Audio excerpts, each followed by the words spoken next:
Hi, Catherine here with Circle Art Designs. Today I'm bringing part 2 of Project 1 of Bargain Bead Box for November. These will be matching earrings to the bracelet I made in part 1. I am using the same bead set as I did for the bracelet, and I will list them in the description below.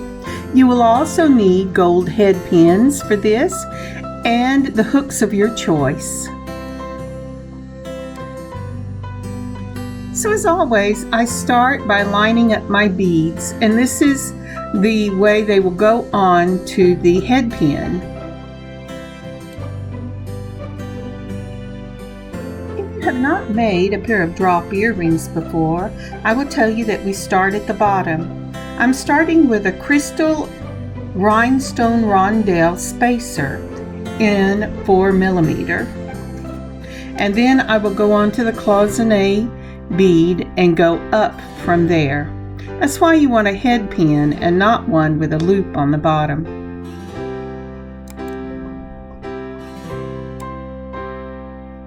All good plans are subject to change. When I put the rondelle on the bottom, I noticed that it wobbled quite a bit. So I took it off and I put one of the coral red 4mm bicone beads on, and then the rondelle, and started building upward. I love these type of drop earrings. Isn't that pretty?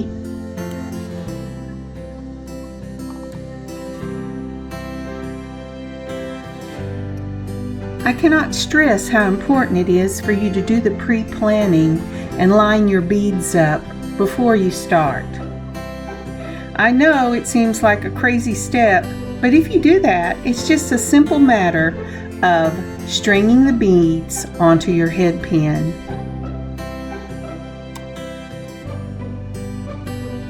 And I want to take a moment and thank you all for putting up with the shaking in part 1. Sometimes my hands shake more than other times. This is a good day.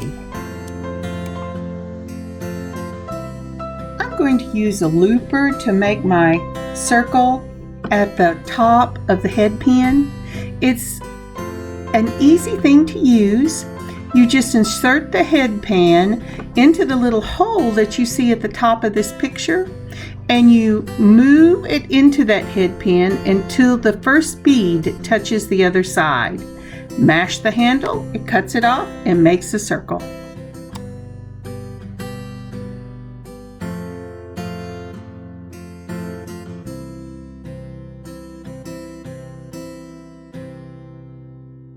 Even with the looper, you will need to check and make sure your hole is completely closed. And sometimes you have to straighten it out a little bit. But I like using it.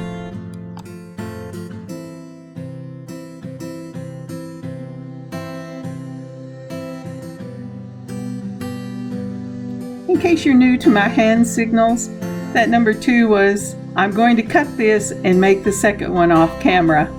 And here they are. I will be using oval jump rings for these earrings. I just love the oval jump rings. I have 4 different sizes in this little box I got off of Amazon, both of the gold and the silver. I will be using the next to the smallest size in the box. If you haven't already, please like and subscribe to this channel. Thank you.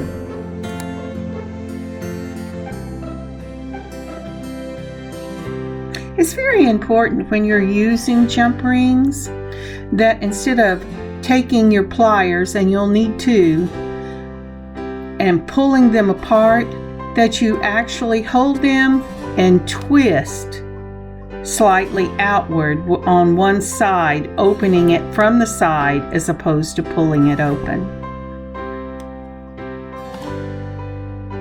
Being one that started out pulling it apart as opposed to twisting it apart, I can tell you, you never get it in the appropriate shape again. Once you open your jump ring, you'll go ahead and put your dangle on, and then your hook I like to do dangle, then hook. I'm sure it doesn't matter, but that's the way I do it.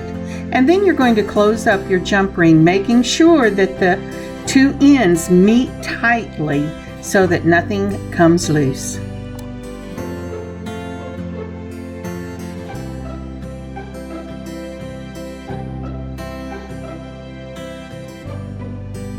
And there you have it. One down, one to go.